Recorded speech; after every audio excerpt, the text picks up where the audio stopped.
Back to blessing today morning glory programme. എല്ലാ പ്രിയപ്പെട്ടവരെയും ഇന്നത്തെ ബ്ലെസ്സിങ് ടുഡേയുടെ മോർണിംഗ് ഗ്ലോറിയിലേക്ക് ഞാൻ സ്വാഗതം ചെയ്യുകയാണ്. കുറച്ച് നാളുകൾക്ക് ശേഷമാണ് ബ്രദർ ഡാമിയൻ ഇങ്ങനെ ഒരു ലേഖന പഠനമൊക്കെ ആയിട്ട് വന്നിട്ടുള്ളത്. ഇതിനോടകം പലയിടത്തു നിന്നും കിട്ടിയിട്ടുള്ള റെസ്പോൺസൊക്കെ കേൾക്കുമ്പോൾ ഭയങ്കര സന്തോഷമുണ്ട്. എന്തുകൊണ്ടെന്ന് വെച്ചാൽ ആക്ച്വലി ബ്രദർ ഡാമിയൻ ആൻ്റണി അദ്ദേഹം ഒരു ടീച്ചറാണ്. ബേസിക്കലി അദ്ദേഹം ഒരു ടീച്ചറാണ്. സ്കൂൾ വിദ്യാർത്ഥികളെ പഠിപ്പിച്ചുകൊണ്ടിരുന്ന ഒരു ടീച്ചറാണ് അദ്ദേഹം. അതുകൊണ്ട് തന്നെ അദ്ദേഹത്തിൻ്റെ ആ ടീച്ചിങ് സ്കിൽസ് ഇത്തരത്തിലുള്ള വേദ പഠനത്തിന് വേണ്ടി ഉപയോഗിക്കപ്പെടാൻ സാധിക്കുന്നതിൽ ഞങ്ങൾക്ക് വളരെയധികം സന്തോഷമുണ്ട്. നിങ്ങളും അത് എൻജോയ് ചെയ്യുന്നുണ്ട്, പഠിക്കുന്നുണ്ട് എന്നാണ് ഞാൻ വിശ്വസിക്കുന്നത്.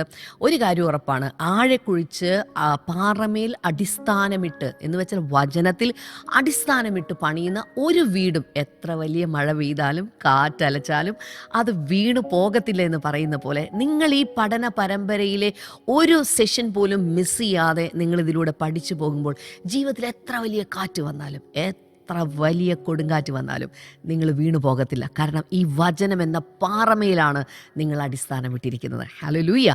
ഈ പഠനം നിങ്ങളെ കൂടുതൽ ശക്തീകരിക്കട്ടെ, ബലപ്പെടുത്തട്ടെ എന്ന് ഞാൻ ആദ്യമേ തന്നെ ആശംസിക്കുകയാണ്. അപ്പോൾ തന്നെ ഇന്നത്തെ നമ്മുടെ സ്പോൺസർ, ഒരു കോ സ്പോൺസറാണ് എറണാകുളത്ത് നിന്ന് നീഷ ആണ്. ഇന്ന് സഹോദരൻ്റെ ജന്മദിനം കൂടിയാണ്. Happy birthday brother. അപ്പോൾ തന്നെ നീഷയോടുള്ള പ്രത്യേകമായ നന്ദിയും ഞാൻ അറിയിക്കുകയാണ്. കർത്താവെ, സഹോദരൻ്റെ ജീവിതത്തിൽ അങ്ങ് കൊടുത്ത എല്ലാ നന്മകൾക്കുമായിട്ട് അങ്ങയുടെ രക്ഷയുടെ പാനപാത്രത്തെ എടുത്ത് ഉയർത്തി അങ്ങേ സ്തുതിക്കുന്നു കർത്താവെ. ഒപ്പം അദ്ദേഹത്തിൻ്റെ വിവാഹം നടക്കേണ്ടതിനായി പ്രാർത്ഥിക്കുന്നു. അദ്ദേഹത്തിന് വേണ്ടി ഒരുക്കിയിട്ടുള്ള പെൺകുട്ടി എവിടെയാണോ അത് എത്രയും പെട്ടെന്ന് വന്നു ചേരട്ടെ. അതിനുള്ള വഴികൾ, വാതിലുകൾ സ്വർഗത്തിലെ കർത്താവെ അങ്ങ് തുറക്കണമേ അപ്പ. അങ്ങ് പ്രാർത്ഥന കേട്ടതിനായി നന്ദി, യേശുവിൻ്റെ നാമത്തിൽ തന്നെ. ആമേൻ, ആമേൻ. കർത്താവ് ധാരാളമായിട്ട് അനുഗ്രഹിക്കട്ടെ. സ്പോൺസർ ചെയ്യാൻ ആഗ്രഹിക്കുന്ന ആളുകളുണ്ടെങ്കിൽ സ്ക്രീനിൽ കാണുന്ന നമ്പറിലേക്ക് ദയവായി കോൺടാക്ട് ചെയ്തെല്ലാം. അത് അപ്പോൾ തന്നെ നമ്മുടെ blessing today partnership programme BPP എന്ന പേരിൽ അറിയപ്പെടുന്ന ആ പ്രോഗ്രാം നമുക്ക് ഒരുമിച്ച് ചേർന്ന് ദൈവരാജ്യത്തെ പണിയുവാനുള്ള ഒരു അവസരമാണ്. ഈ ഒരു പ്രോഗ്രാമിന് വേണ്ടി നിങ്ങളുടെ കൈകൾ തുറക്കുവാനായിട്ട് ഞാൻ സ്നേഹപുരസ്സരം നിങ്ങളെ ഓരോരുത്തരെയും ഓർമ്മിപ്പിക്കുകയാണ്. തുടർന്ന് അനുഗ്രഹിക്കപ്പെട്ട സന്ദേശമാണ് നമ്മൾ കേൾക്കാൻ പോകുന്ന. വേഗത്തിൽ ഇന്നത്തെ സന്ദേശത്തിലേക്ക് നമുക്ക് കടക്കാം.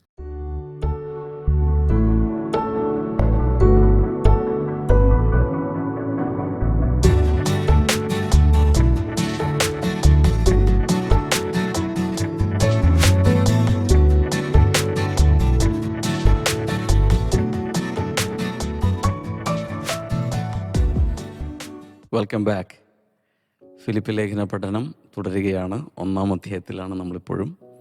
കഴിഞ്ഞ ആഴ്ചയിൽ നമ്മൾ ഇൻട്രൊഡക്ഷനായിട്ട് കണ്ടു എന്ത് സാഹചര്യത്തിലാണ് ഇത് എഴുതാൻ തുടങ്ങിയതെന്ന്. റോമിലെ ഒരു വീട്ടുതടങ്കിൽ കഴിയുന്ന സാഹചര്യത്തിൽ അദ്ദേഹം 12 വർഷങ്ങൾക്ക് മുമ്പ് താൻ സ്ഥാപിച്ച ഫിലിപ്പിയിലുള്ള ജനങ്ങൾക്കും ശുശ്രൂഷകർക്കും അദ്ദേഹം കത്തെഴുതുകയാണ്.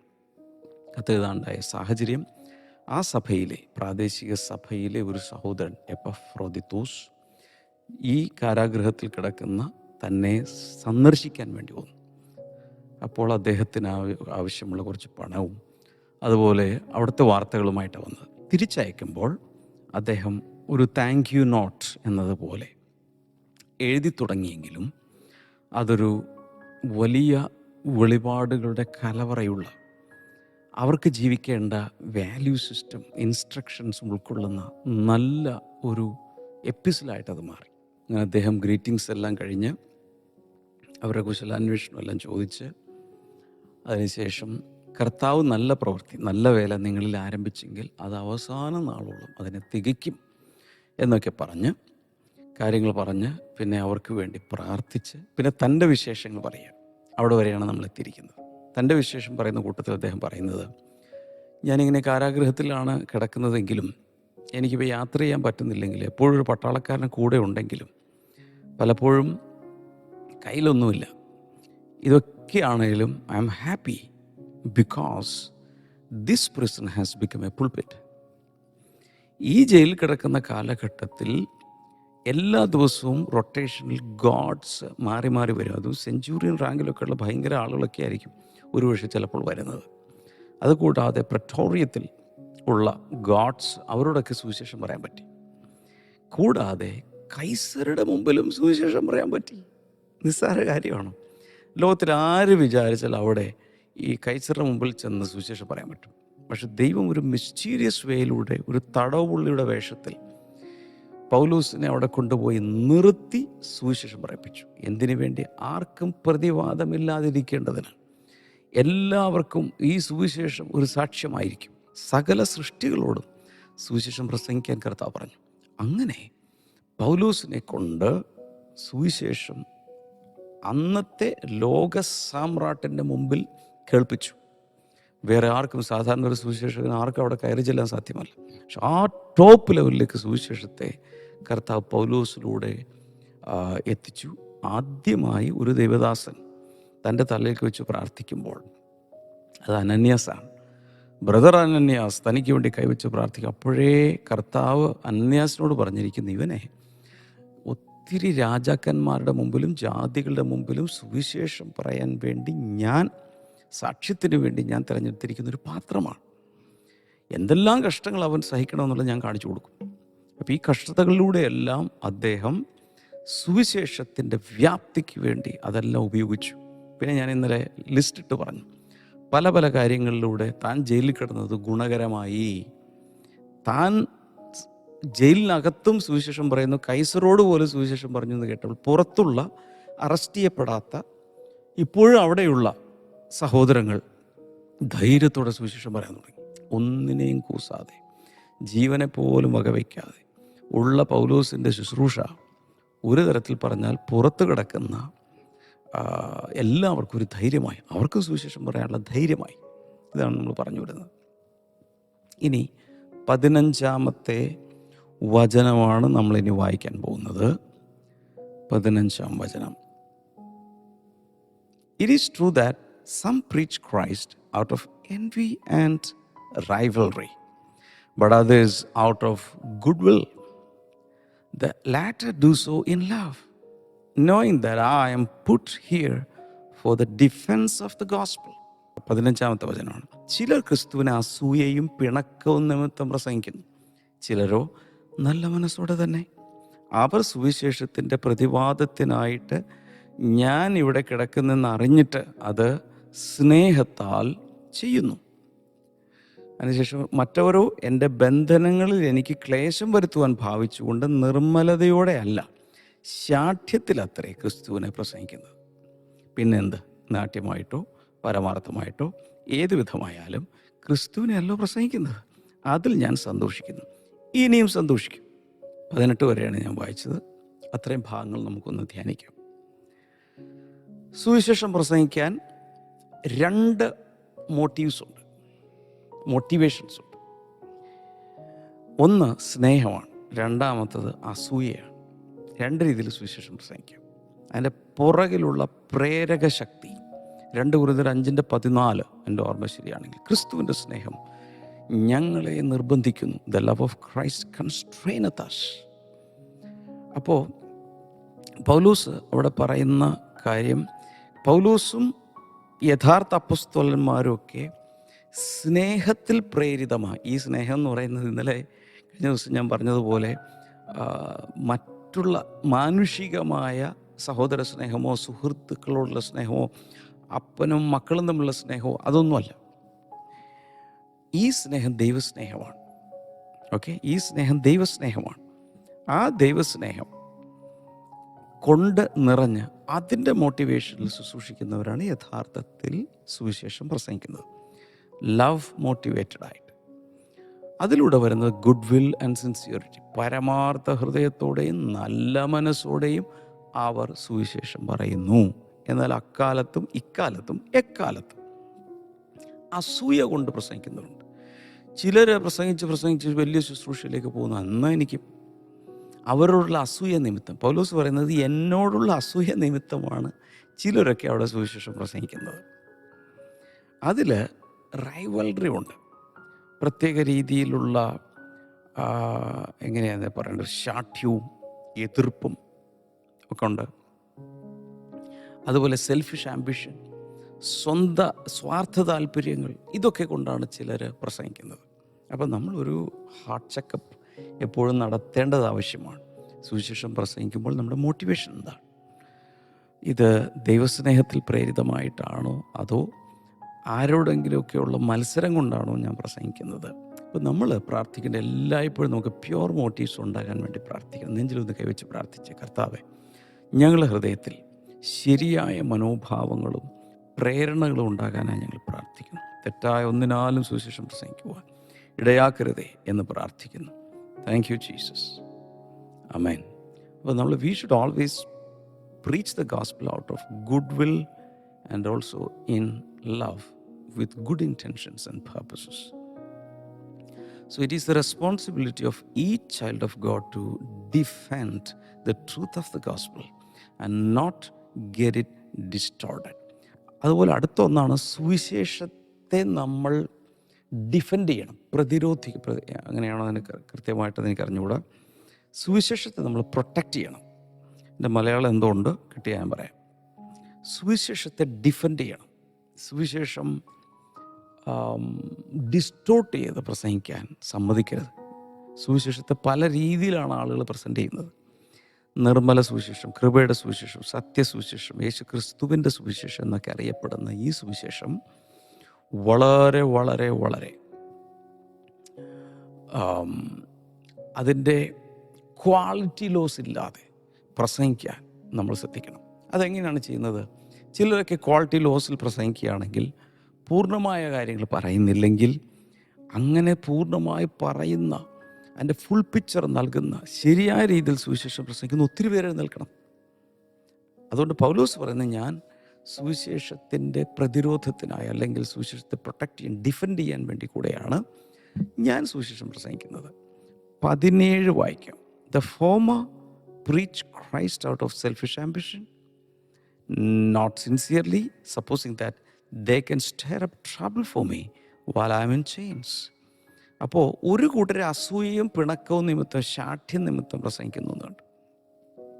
അപ്പം അവർക്ക് സ്വാർത്ഥ താല്പര്യങ്ങളുണ്ട്. 17 മലയാളം കൂടെ നമുക്ക് നോക്കാം. മറ്റവരോ എൻ്റെ ബന്ധനങ്ങളിൽ എനിക്ക് ക്ലേശം വരുത്തുവാൻ ഭാവിച്ചുകൊണ്ട് നിർമ്മലതയോടെയല്ല, ശാഠ്യത്താലത്രേ ക്രിസ്തുവിനെ പ്രസംഗിക്കുന്നത്. ഒരു കൂട്ടർ ഈ സമയത്ത് റോമിൽ അദ്ദേഹം തടവിൽ ആയിരിക്കുന്ന സമയത്ത് പുറത്ത്, അവർ തടവിലൊന്നുമല്ല, അവർ സ്വതന്ത്രമായിട്ട് ജീവിക്കുന്നെങ്കിലും അവിടെ അവർ സ്വാർത്ഥത നിമിത്തവും ആത്മാർത്ഥത ഇല്ലാതെയൊക്കെ സുവിശേഷം പ്രസംഗിക്കാൻ തുടങ്ങി. അതുകൊണ്ടുള്ള കുഴപ്പം എന്തെന്ന് വെച്ചാൽ, അമാതൃകയായുള്ള കള്ളസുവിശേഷകന്മാരെ പോലെയുള്ള, ഉദാഹരണത്തിന് ഞാൻ പറയാം, സുവിശേഷം പ്രസംഗിച്ച് പലരിൽ നിന്നും പണം തട്ടിയെടുത്തു. പല രീതികളിൽ ബാഡ് ഇൻറ്റൻഷൻസിലൂടെ സഭയ്ക്ക് കേടുവരുത്തുന്ന രീതിയിലൊക്കെ ചിലർ സുവിശേഷ വേലയും സഭയെ പിളർത്താൻ വേണ്ടി ചെയ്യും. ഏതെങ്കിലും ഒരു കൂട്ടായ്മ നിൽക്കുന്ന ആളുകളെ പറിച്ചെടുത്തു കൊണ്ടുപോകാനുള്ള ശ്രമങ്ങൾ നടത്തും. ഇതൊക്കെ നടത്തുമ്പോൾ ഇവിടെ പറയുന്നത്, so that they can stir up trouble for me while I am in chains. ഇത് പുറത്ത് നടക്കുന്ന സമയത്ത് അത് അകത്ത് കിടക്കുന്ന, ചങ്ങലയിൽ കിടക്കുന്ന പൗലോസിന് വരെ അത് കേടായി മാറി. ഉദാഹരണത്തിന് അങ്ങനെയുള്ള കാര്യങ്ങളും കോർട്ടിലേക്ക് വന്നാൽ, കണ്ടോ, ആ ടൈപ്പല്ലേ ഇവനും. അപ്പം അതുകൂടെ തൻ്റെ മേൽ അതിൻ്റെ കൂടെ ബുദ്ധിമുട്ടുണ്ടാകുന്ന രീതിയിലാണ് ചിലർ സുവിശേഷം പ്രസംഗിക്കുന്നത്. ഇന്നുമില്ലേ അതുപോലെ തന്നെ. അതായത് സുവിശേഷകൻ എന്ന് പറഞ്ഞുകൊണ്ട് ചില വീടുകളിൽ കയറി ചെന്ന് വീട്ടമ്മമാരെ വഞ്ചിക്കുകയോ സ്വർണ്ണാഭരണങ്ങൾ കൊണ്ടുപോവുകയോ അബ്യൂസ് ചെയ്യാൻ ശ്രമിക്കുകയോ ഒക്കെ ചെയ്താൽ ശ്രദ്ധിച്ച് കേൾക്കുക.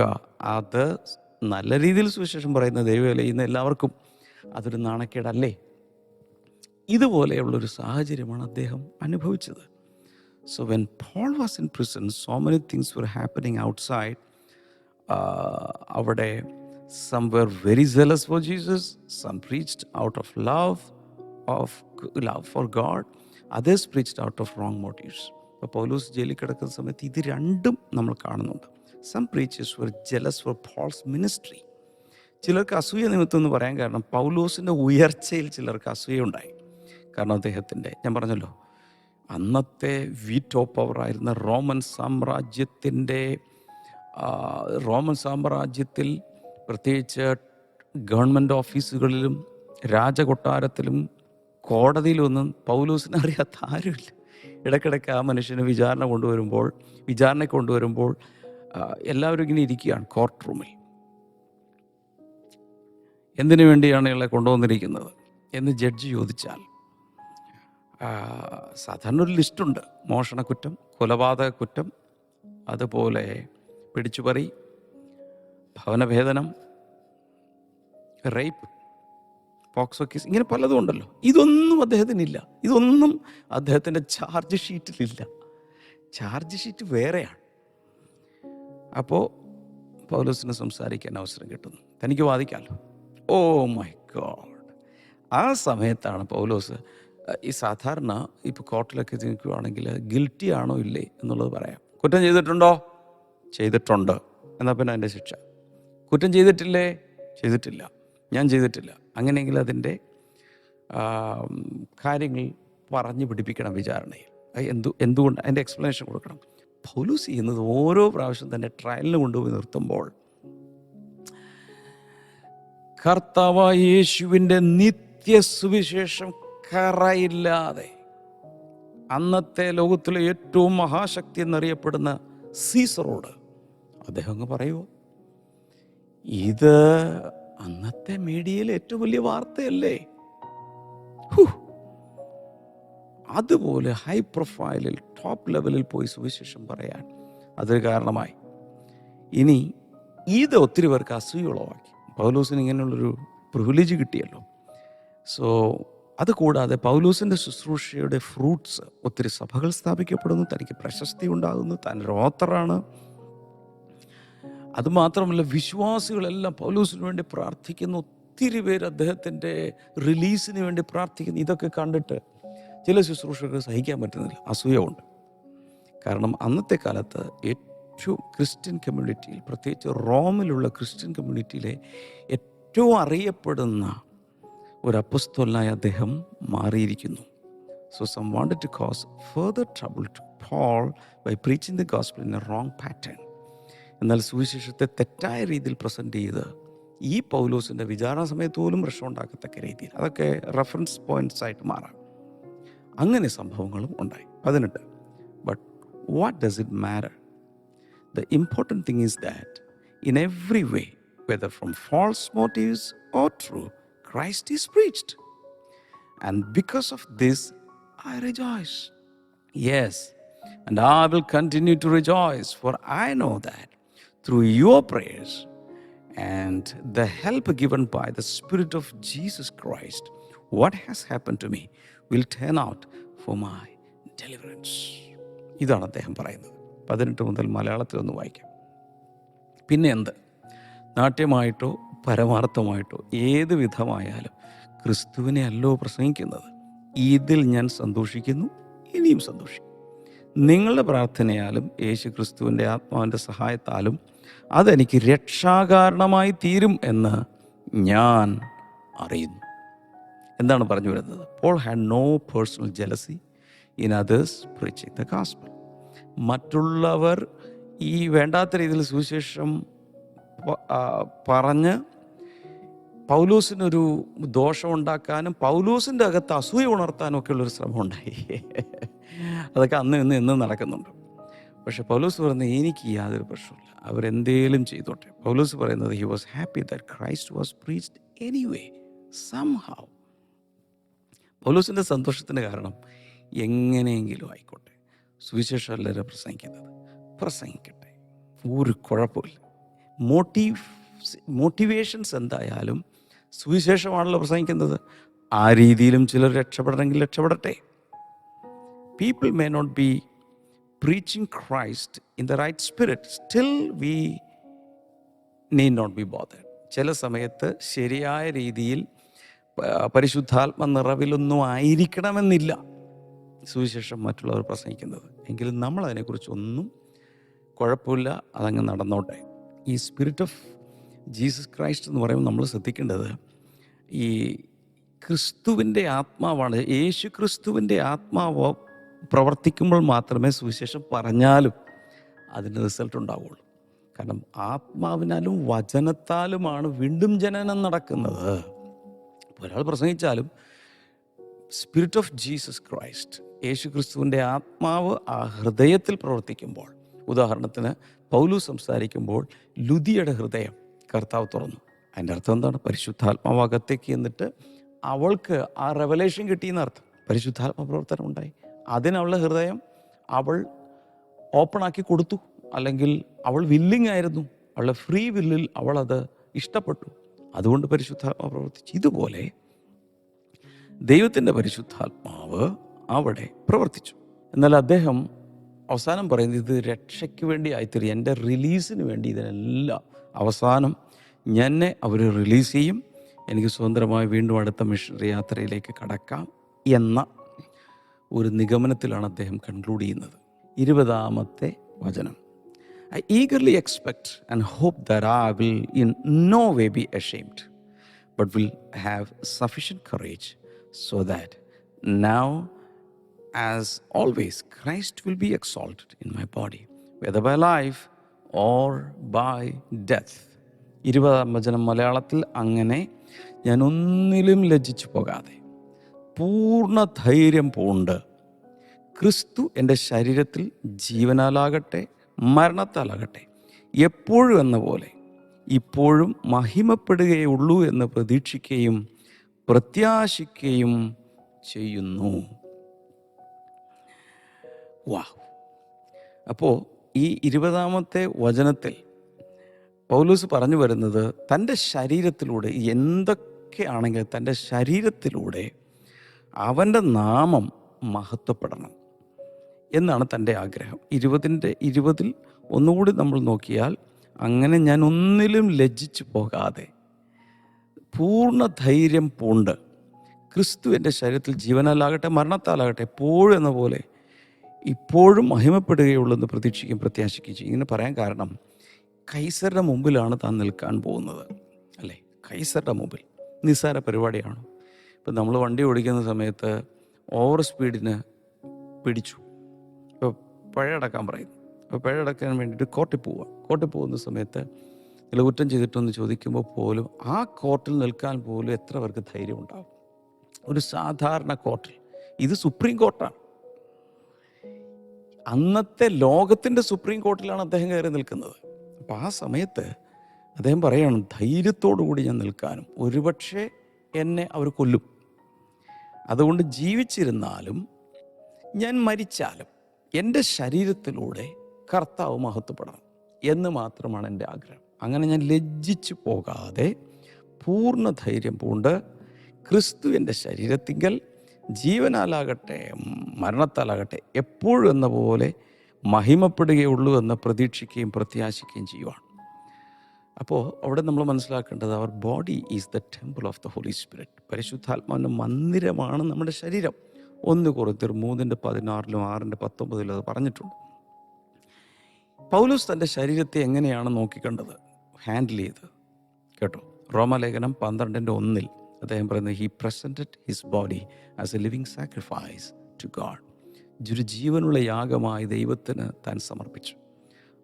6:13 റോമാലേഖനം 6:13 he offered parts of his body as instruments of righteousness. തൻ്റെ ശരീരത്തിലെ അവയവങ്ങളെ നീതിയുടെ ഉപകരണങ്ങളായി താൻ സമർപ്പിച്ചു. അപ്പോൾ ഈ അവരവരുടെ ശരീരത്തെ എങ്ങനെ കൊണ്ടു നടക്കണം? നിസ്സാര പരിപാടിയല്ല. Taking care of our own body എന്ന് പറയുന്നത് വളരെ പ്രധാനപ്പെട്ടൊരു സംഭവമാണ്. കാരണം ഇതിലാണ് കർത്താവ് വസിക്കുന്നത്, ദൈവാത്മാവ് വസിക്കുന്നത്. ഇത് ദൈവത്തിൻ്റെ ആലയമാണ്, ഇത് ദൈവത്തിൻ്റെ പള്ളിയാണ്, ഇത് ദൈവത്തിൻ്റെ സഭയാണ്, ഇത് ദൈവത്തിൻ്റെ കത്തീഡ്രലാണ്. മറക്കരുത്, ഇതാണ് ചർച്ച്.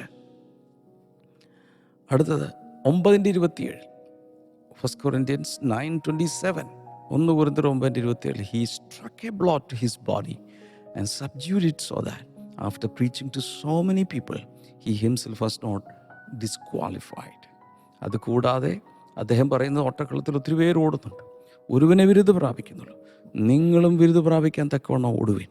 അതിനുശേഷം അദ്ദേഹം പറഞ്ഞ കാര്യമാണ്, മറ്റുള്ളവരോട് പ്രസംഗിച്ചിട്ട് ഞാൻ തന്നെ കൊള്ളരുതാത്തവനായി പോകാതിരിക്കേണ്ടതിന് ഞാൻ എൻ്റെ ശരീരത്തെ ദണ്ണിപ്പിച്ചടിമയാക്കി അത്രേ ചെയ്യുന്നത്. എന്ന് വെച്ചാൽ ആത്മാവിനാൽ ജഡത്തിൻ്റെ പ്രവൃത്തികളെ മരിപ്പിക്കണമെന്ന് അദ്ദേഹം തന്നെ ഗലാത്യ ലേഖനത്തിൽ എഴുതി വെച്ചു. ആത്മാവിനാൽ ജഡത്തിൻ്റെ പ്രവൃത്തികളെ മരിപ്പിക്കണം. ആ പ്രോസസ്സ് ചെയ്തു എന്നാണ് ഞാൻ മനസ്സിലാക്കുന്നത്. അതല്ലാതെ ഉപവസിച്ചു എന്നോ തല്ലുകൊണ്ടെന്നോ തന്നെത്താൻ ചതച്ചു എന്നോ ഒന്നും അതിനർത്ഥമില്ല. അതുകൊണ്ടൊന്നും ജഡാഭിലാഷങ്ങൾ മാറുകയില്ല. മറ്റുള്ളവരോട് പ്രസംഗിച്ചിട്ട് കൊള്ളരുതാത്തവനാക്കി തന്നെ കൊണ്ടുവന്ന ജഡത്തിൻ്റെ പ്രവൃത്തികളെ മരിപ്പിക്കാൻ ഉപവാസത്തിന് സാധ്യമല്ല, പട്ടിണി കിടന്നുകൊണ്ട് സാധ്യമല്ല. പട്ടിണി കിടന്നുകൊണ്ട് ജഡചിന്തകൾ മാറില്ല. പട്ടിണി കിടന്നുകൊണ്ട് ശരീരത്തിൽ ചില പരിപാടികൾ നടക്കുന്നേ ഉള്ളൂ. എന്നാൽ ആ സമയം പ്രാർത്ഥനയ്ക്ക് ഉപയോഗിച്ചാൽ ചില കാര്യങ്ങൾ നടക്കും. ആ സമയം കൂടെ ഉപവാസം വേണ്ടെന്നല്ലട്ടോ ഞാൻ പറഞ്ഞത്, പ്രാർത്ഥന വേണ്ടെന്നല്ലട്ടോ ഞാൻ പറഞ്ഞത്. പക്ഷേ യഥാർത്ഥത്തിൽ അദ്ദേഹം ഇവിടെ ചെയ്ത പ്രോസസ്സ് എന്ന് പറയുന്നത് തൻ്റെ ഇങ്ങനെ തന്നെ പറയട്ടെ, തൻ്റെ ആത്മാവിനാൽ തൻ്റെ ജഡത്തെ ദണ്ഡിപ്പിച്ച് അല്ലെങ്കിൽ ജഡസ്വഭാവത്തെ മരിപ്പിച്ചു. If you do this a glorious body just like that of our Lord Jesus is waiting for us. ഇങ്ങനെ നമ്മൾ നമ്മുടെ ശരീരത്തെ ക്രിസ്തുവേശുവിന് വേണ്ടി ഉപയോഗിച്ചാൽ, ക്രിസ്തുവേശുവിൻ്റെ മഹത്വത്തിനായ ശരീരത്തെ ഉപയോഗിച്ചാൽ ഒരു സമയത്ത് തേജസ്സിൻ്റെ ഒരു ശരീരം, ഇന്ന് യേശുവിനുള്ളതുപോലൊരു ശരീരം തരാമെന്നുള്ള വാഗ്ദത്തം ബൈബിളിൽ കിടപ്പുണ്ട്. സോ ഈ ഭാഗത്ത് അദ്ദേഹത്തിൻ്റെ കാഴ്ചപ്പാട് എല്ലാവർക്കും മനസ്സിലായല്ലോ. ആ രീതിയിൽ നമുക്കും മുന്നിലേക്ക് പോകാനുള്ളൊരു കൃപയ്ക്ക് വേണ്ടി നമുക്ക് പ്രാർത്ഥിക്കാം. എല്ലാവരും കൈകൾ നീട്ടാം. കർത്താവേ, പൗലോസിൻ്റെ വാല്യൂസ് എത്ര വലുതായിരുന്നു, തൻ്റെ മോട്ടിവേഷൻസ് എത്ര വലുതായിരുന്നു. ഞങ്ങളുടെ ശരീരങ്ങൾ കൊണ്ട് കർത്താവിനെ മഹത്വപ്പെടുത്തുവാൻ ആരെല്ലാം തെറ്റായ രീതിയിൽ ശുശ്രൂഷിച്ചാലോ അതൊന്നും ഞങ്ങളെ ബാധിക്കാതെ മുന്നിലേക്ക് പോകാൻ സഹായിക്കണം. ഈ സമയത്ത് എല്ലാവരും കൈകൾ നീട്ടെ. യേശുവിൻ നാമത്തിൽ ഇപ്പോൾ തന്നെ രോഗികൾ സൗഖ്യമാകട്ടെ, സിവിയർ മൈഗ്രെയിൻ സൗഖ്യമാകട്ടെ, ഈ വോമിറ്റിംഗ് ഒക്കെ വരുന്ന രീതിയിൽ മൈഗ്രെയിൻ സൗഖ്യമാകട്ടെ, കുഞ്ഞുങ്ങളില്ലാത്തവർ കുഞ്ഞുങ്ങളുണ്ടാകട്ടെ, ക്യാൻസർ സൗഖ്യമാകട്ടെ, ഹെപ്പറ്റൈറ്റിസ് ബി, സി തുടങ്ങിയത് സൗഖ്യമാകട്ടെ, ഓസ്റ്റിയോപൊറോസിസ് സൗഖ്യമാകട്ടെ. ഏത് രോഗമാണെങ്കിലും കൈനീട്ടി സ്വീകരിക്കുക. രോഗസൗഖ്യം ഇപ്പോൾ ഞാൻ റിലീസ് ചെയ്യുന്നു. ആമേൻ. കർത്താവ് എല്ലാവരെയും ധാരാളമായി അനുഗ്രഹിക്കട്ടെ. നാളത്തെ മോർണിംഗ് ഗ്ലോറിയിൽ നമുക്ക് വീണ്ടും കാണാം. God bless you.